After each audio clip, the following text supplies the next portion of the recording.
नमस्कार, आप देख रहे हैं न्यूज 18 का डिजिटल प्लेटफॉर्म और मैं हूं आपके साथ जागृति खंतवाल। कच्चे तेल की कीमतों में लगातार हो रही बढ़ोतरी ने अब सरकार की चिंता भी बढ़ा दी है और यही वजह है कि पेट्रोल, डीजल और एलपीजी रसोई गैस के दाम पर गंभीरता से विचार किया जा रहा है।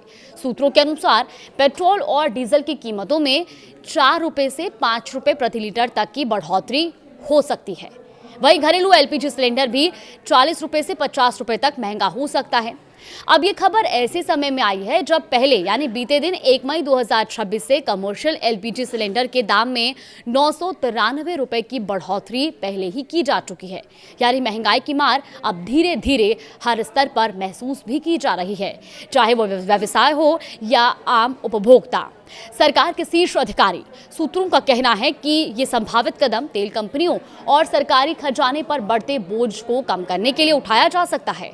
दरअसल ईरान और अमेरिका के बीच बढ़ते तनाव के कारण कच्चे तेल की वैश्विक कीमतें लगातार हाई स्तर पर बनी हुई हैं, यानी कि उच्चतर बनी हुई हैं और गुरुवार को ब्रेंट क्रूड ऑयल की कीमत $126 प्रति बैरल से ऊपर पहुंच गई, जो मार्च 2022 के बाद का सबसे उच्च स्तर है। इसका सीधा असर भारत जैसे देशों पर पड़ रहा है, जो अपनी जरूरत का बड़ा हिस्सा आयात के जरिए पूरा करता है। हालांकि सरकार फिलहाल कोई अंतिम फैसला लेने की स्थिति में नहीं है। पश्चिम एशिया के हालात पर लगातार नजर भी रखी जा रही है और सभी विकल्पों पर विचार भी किया जा रहा है। सूत्रों के मुताबिक आने वाले 5 से 7 दिनों में इस पर कोई निर्णय लिया जा सकता है और ये भी ध्यान देने वाली बात है कि पिछले लगभग 4 वर्षों से देश में पेट्रोल और डीजल की कीमतों में कोई खास बदलाव नहीं हुआ।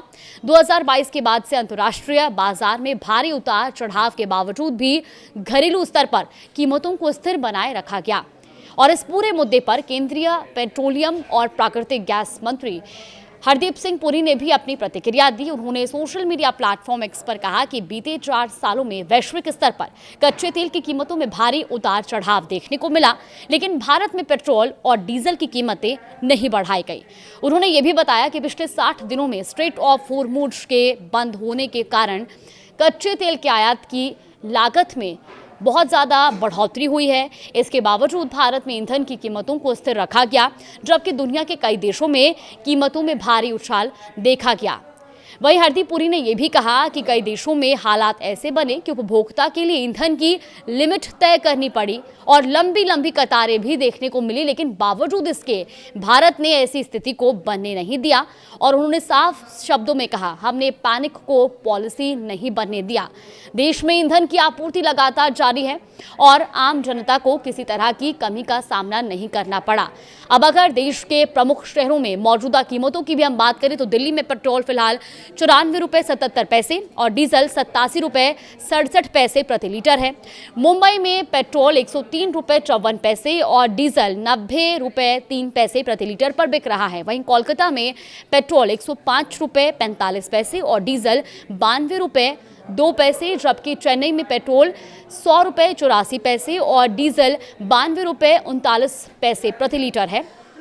नोएडा में पेट्रोल 95 रुपये और डीजल 89 रुपये 76 पैसे प्रति लीटर पर है। तो वहीं रसोई गैस की भी अगर हम कीमतों पर नजर डालें तो आखिरी बार 7 मार्च 2026 को एलपीजी सिलेंडर के दाम बढ़ाए गए थे और फिलहाल दिल्ली में एक सिलेंडर 913 रुपये, मुंबई में 912 रुपये 50 पैसे, चेन्नई में 928 रुपये 50 पैसे और कोलकाता में 939 रुपये में एक सिलेंडर उपलब्ध है। तो कुल मिलाकर आने वाले कुछ दिन बेहद निर्णायक साबित हो सकते हैं। एक तरफ वैश्विक दबाव है तो दूसरी तरफ आम जनता की जेब पर असर। ऐसे में सरकार के सामने संतुलन बनाने की एक बड़ी चुनौती भी है। फिलहाल सभी की नजरें इस बात पर टिकी हैं कि सरकार क्या फैसला लेती है, क्योंकि इसका असर देश के हर घर तक पहुंचने वाला है। लेकिन साथ ही आप इस बात का भी ध्यान रखें कि अभी जो हमने खबर आपको बताई वो सिर्फ सूत्रों के हवाले से कही जा रही है। अभी आधिकारिक तौर पर ऐसा कोई ऐलान नहीं हुआ है। नमस्कार।